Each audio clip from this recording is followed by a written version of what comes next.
Alexander the Great, also known as Alexander III or Alexander of Macedonia, was born in 356 BC in the ancient capital of Macedonia known as Pella.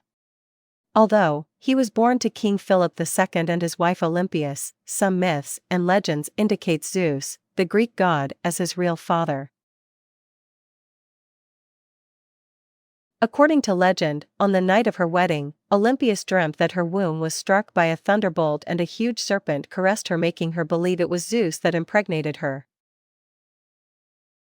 At early age, Alexander was taught to ride and fight by Leonidas of Epirus, and how to read, write and play lore by Lysimachus of Acarnania. At the age of 12 or 13, Alexander tamed and owned a famous horse named Bucephalus that was considered to be too wild and untamable by making a wager with his father. When he turned 13, his father appointed Aristotle to tutor him privately. Alexander learned about literature, science, medicine, and philosophy from Aristotle until the age 16. Leaving Alexander in charge of Macedonia, Philip went to battle Byzantium Empire. Seeing the opportunity to prove his worth, Alexander led a cavalry and defeated the unbeatable Thracian Mede people. But it wasn't until 338 BC that Alexander's military prowess was noted when he turned the tide of the Battle of Kyrenia into Macedonian victory. In 336 BC, when Alexander was only 20, his father got assassinated by his bodyguard Pausanias. Acclaimed by the army, Alexander succeeds the Macedonian throne and killed princes of Lyncestis, who was alleged to be behind Philip's murder, along with all possible rivals and factions. After ascension to the throne, he followed in his father's footstep to conquer the world. In spring 334, Alexander appointed Antipater as regent of Europe with 13,000 men and crossed over Asia Minor with an army of 30,000 infantry and 5,100 cavalry to conquer Persian Empire. In 333 BC, Alexander and his men encountered a massive Persian army led by King Darius III near the town of Issus in southern Turkey.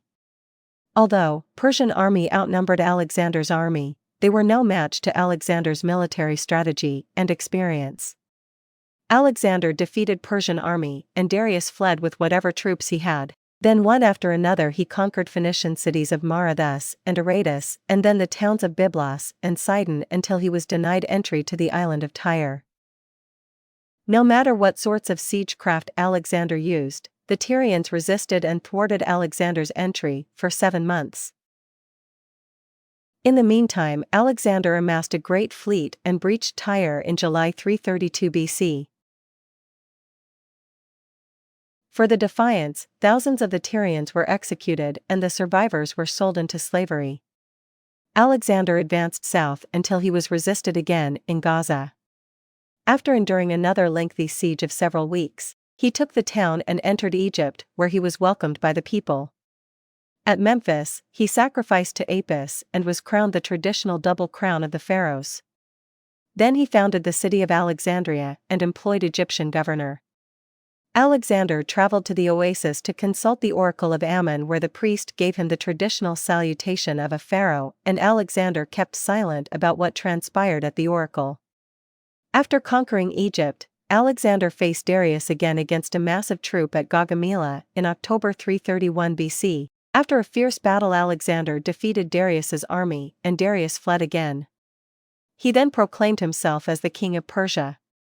But another leader, Bessus, also claimed the throne, and after a relentless pursuit by Alexander, Bessus gets executed for treachery. Alexander adopts the title Shahanshah, and to maintain status and credibility with Persians, he introduced proskynesis to his army. The Macedonian troops became progressively uncomfortable with Alexander's apparent deification and adoption of Persian customs, and assassination attempt against Alexander was plotted. Being paranoid, he ordered the death of his general Parmenio and his son Philotas in 330 BC, and another general Clitus and close friend Callisthenes in 328 BC. On his quest to capture Sogia, Alexander fell in love with a Sogdian girl named Roxanne and married her. After conquering Persian Empire, Alexander marched to India and some tribe surrendered without a fight. Then he met King Porus of Parava, who charged him with elephants. After a fierce battle, Alexander defeated Porus and installed him as a ruler of larger region than he previously held. Alexander wanted to press on and conquer whole India, but his war-weary soldiers refused to go further. Then he splits his army into two and sends half back to Persia through Sea Way while leading another half through the Gedrosian desert. After returning to the city of Susa in Persia, he held a mass marriage between Persians and Macedonians to create new race loyal to only him, while he himself took 2 new wives. The Macedonian army resented the merger but backed down to Alexander's wits and cleverness. In 324 BCE, his lifelong friend and his second-in-command and possibly his lover, Hephaestion, died from a fever. With the grief of Hephaestion's death, Alexander returned to Babylon in 323 BCE with plan to further expand his empire. In June 323 BC, at age 32, Alexander fell ill, and after 10 or 12 days of suffering he died. The death of Alexander is still a mystery till today. Some theories of his death go from malaria, typhoid, and alcohol poisoning to assassination by one of his rivals. After 6 days of Alexander's death, his body started to decompose, speculating other theories regarding his death. Some scholars and physicians believe it was neurological disorder Guillain-Barré syndrome, GBS, that caused paralysis, giving him a slow death.